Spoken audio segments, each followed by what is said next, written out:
Everyone, আসসালামু আলাইকুম। কি অবস্থা, কেমন আছো তোমরা? বৃষ্টির দিনে একটু ঘোরাঘুরি করার জন্য বাইর হলাম। তো চিন্তা ভাবনা করতেছিলাম যে কোন জায়গায় যাব কোন জায়গায় যাব। তো ঘুরতে ঘুরতে কিন্তু আমরা কিন্তু চলে এসেছি আমাদের সেই অতীত, যেটাকে আমার স্মৃতির পাতায় কিন্তু চিরজীবন জড়িয়ে রাখতে হবে। এটাই হচ্ছে আমাদের অতীত, এটাই হচ্ছে আমার যেখানে কিন্তু আমি শিক্ষা গ্রহণ করছি ছোট থেকে বড়, এখানে কিন্তু আমার বেড়ে ওঠা। আর হ্যাঁ, এখানে কিন্তু আমরা কিন্তু সব সময় আসি, এখানে কিন্তু আড্ডা হয়। জাস্ট এখানে কিন্তু আড্ডা দেওয়ার জন্য কিন্তু অনেক ভাই বাদান আছে। তো তাদের সাথে আমরা আগে মিট করব, তাদের সাথে আমরা মিট করব। যাই হোক, আমরা কিন্তু প্রথমে আমাদের কিন্তু লিটল ব্রাদার্স রাকিবকে দেখতে পাচ্ছি। তিনি কিন্তু মাঝে মধ্যে স্মোক করে, এতে কোনো সমস্যা নাই। এখানে কিন্তু আছে উজ্জ্বল, তিনি কিন্তু গেমে ব্যস্ত। আশা করি সিরিয়াসলি আমি এগুলা খাই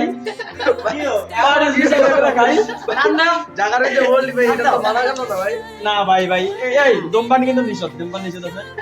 ধূমপান নিষেধ না, তুমি গাও ছেড়ে Guys, তারা কিন্তু অনেক জোরাজোরি করতেছে, আমি কি এখানে একটা টান দিতে পারি? No no no no no no no no, এটা কিন্তু মানায় না ভাই, এটা কিন্তু মানায় না সিরিয়াসলি। শেষ দিকে এটা যাই হোক, সমস্যা নেই, আরেকটা ভিডিও না ভাই ভাই।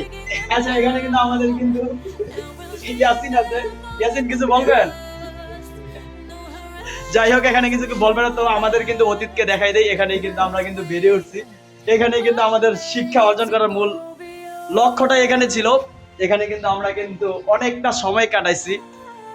অতীত, শিশু কিশোর, এখানেই কিন্তু আমাদের বেড়ে ওঠা। বিশেষ করে কিন্তু এই রুমটাতে কিন্তু আমার কিন্তু খুবই আড্ডা চলতো। যাই হোক, আমরা কিন্তু আজকে কিন্তু ঈদের ছুটি চলতেছে, সেই কারণে কিন্তু আমাদের স্কুলটা বন্ধ।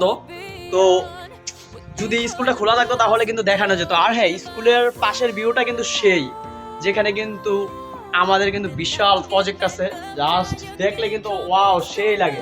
আর আমাদের শহীদ মিনারটা কিন্তু অনেক সুন্দর করে তুলছে, যেটা কিন্তু আমাদের ক্লান ছিল না। এখন কিন্তু অনেকটাই ভালো লাগে শহীদ মিনারটা, এখানে কিন্তু বসতে কিন্তু জাস্ট অনেক ভালোই লাগে। 21শে ফেব্রুয়ারি যখন আসে তখন কিন্তু আমরা কিন্তু সেখানে কিন্তু আড্ডা দিই। তো আমাদের স্কুলটার কিন্তু মেইন ভিউটা প্রথম দূর থেকে দেখাই দিই আমরা। তো আসো, যাই হোক, এই হচ্ছে আমাদের মেইন স্কুল। আর হ্যাঁ, এখানে কিন্তু লেখা আছে আমরা হচ্ছে 42 নং চারিপাড়া সরকারি প্রাথমিক বিদ্যালয়, স্থাপিত কিন্তু 1922 সালে। ও ভাবা, সিরিয়াসলি 1922 সালে স্থাপিত হয়েছে স্কুলটা। এটা কিন্তু আমাদের পুরাতন ভবন, আর এটা হচ্ছে কিন্তু নতুন ভবন। তো আমরা কিন্তু এই পুরাতন ভবনটাতে কিন্তু আমি কিন্তু আমার পুরো জীবনটা কাটাইছি। আর এখানে কিন্তু অনেক ছোটখাটো ঘর ছিল, সেখানেও কিন্তু ক্লাস চলতো। যাই হোক, দিন দিন আমাদের স্কুলটা উন্নত হচ্ছে, আমাদের এলাকা উন্নত হচ্ছে। আশা করি আমরা সরকারের কাছে এবং কি আমাদের এমপি মহোদয়ের কাছে একটা আবেদন থাকবে যে এখানে বড় একটা খেলার মাঠ করে দিবে, যে খেলার মাঠে কিন্তু আমরা কিন্তু অবসর সময়টাকে কাটিয়ে খেলাধুলা করে নেশা থেকে দূরে থেকে যেন জীবনকে সুন্দরভাবে সাজাতে পারি। তো এমপি মহোদয়, আপনার কাছে একটা অনুরোধ, আমাদের অতি শীঘ্রই এখানে কিন্তু একটা খেলার মাঠ করে দিবেন। তো আল্লাহ হাফেজ, বাই বাই গাইস। আমরা কিন্তু আবার আসবো নতুন আরেকটি ব্লগে। Bye bye.